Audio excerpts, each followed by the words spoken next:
Hey, good morning, everyone. I hope that everyone is doing well out there. This is Rashad, and this is our journey to a million. Man, this year has been a complete beating on our journey to a million.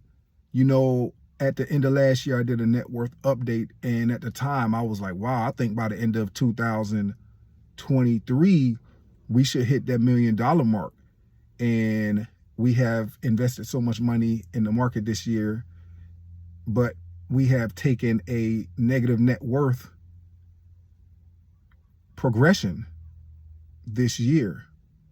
So that being said, I wanted to kind of discuss my previous video about quitting the FIRE movement. If nobody's familiar with the FIRE movement, it is basically financial independence, retire early. And I said I'm really going to focus on the FI part, which is just financial independence. I can retire at 53 years old and my wife can retire at 51 years old, and we will collect a pension for the rest of our lives. We'll collect my pension for the rest of our lives, and then maybe about 10 years later, we can begin collecting her pension for the rest of our lives. And we'll take the option where we both collect the other one's pension until the last one dies.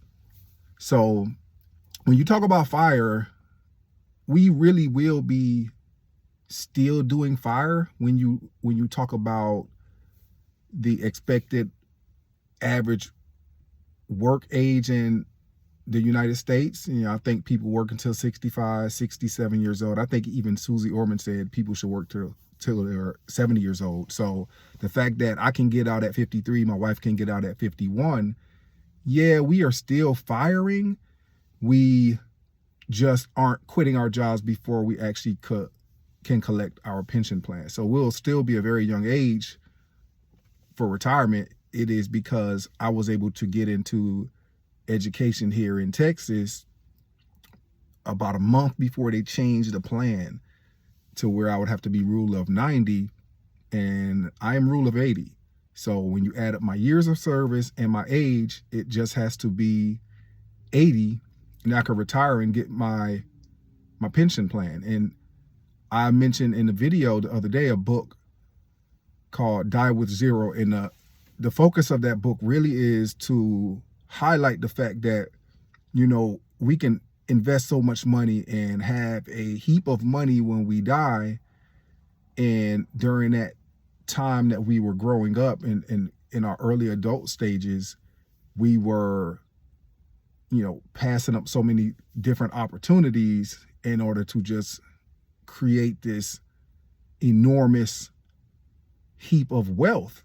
And his premise in the book, I can't remember his name at the time, but his premise in the book is that, hey, you need to spend today while also preparing for tomorrow.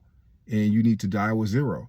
And that kind of resonated with me because we have been maxing everything out for, you know, I believe 6 or 7 years with the Roth, which we're going to continue to max out the Roth.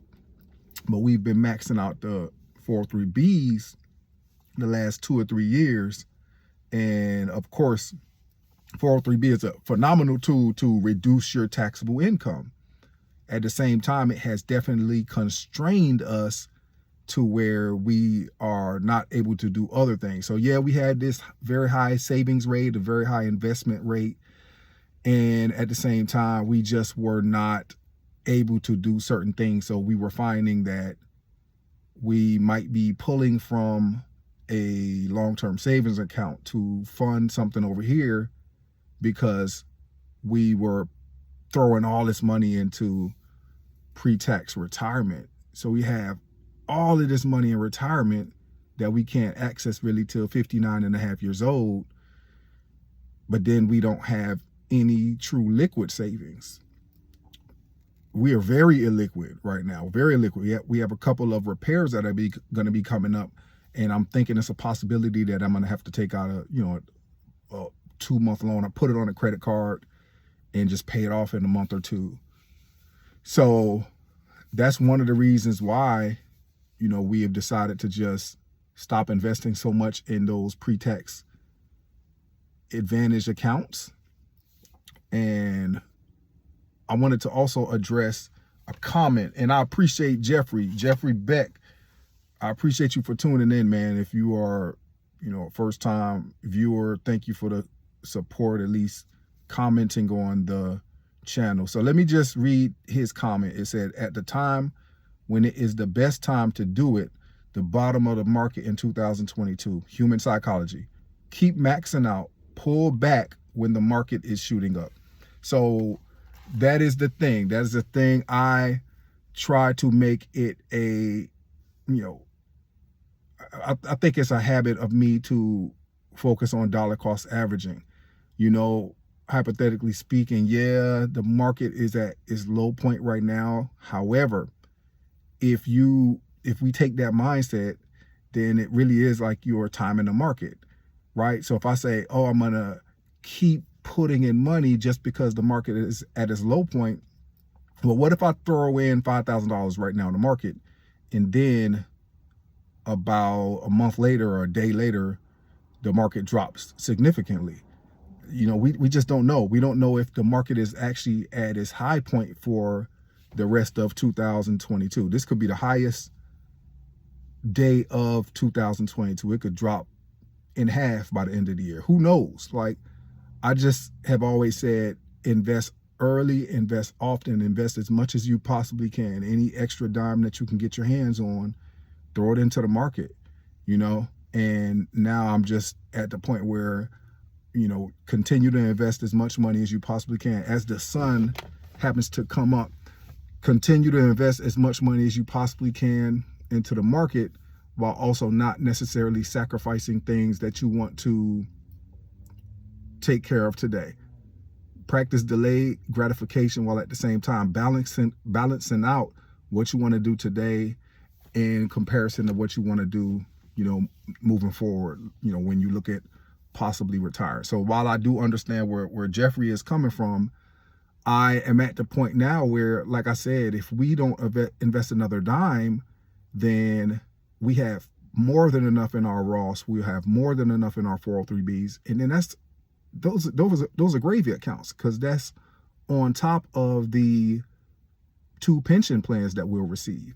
So yeah, just that goes against my video. It goes directly against my video, because I am realizing that it doesn't do me much good to just have a big, huge heap of money just sitting around in these extra retirement accounts, when we could be using some of that money today to fund our lifestyles and do things that we want to do today as well. So it definitely requires a good level of discipline and a good level of balance as well. So I don't know, you know, I don't know.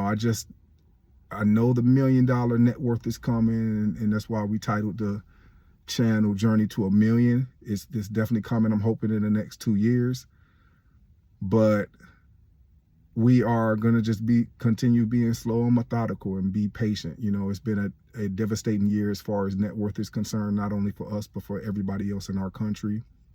And sure enough, we can definitely load up on those investments, and we'll continue to get some post-tax investments in our brokerage account, but we just won't focus so much on maxing out these pre-tax accounts that we won't be able to access anyway for the next, you know, 18, 19 years. So, hey, I appreciate it. Thank you so much for the support.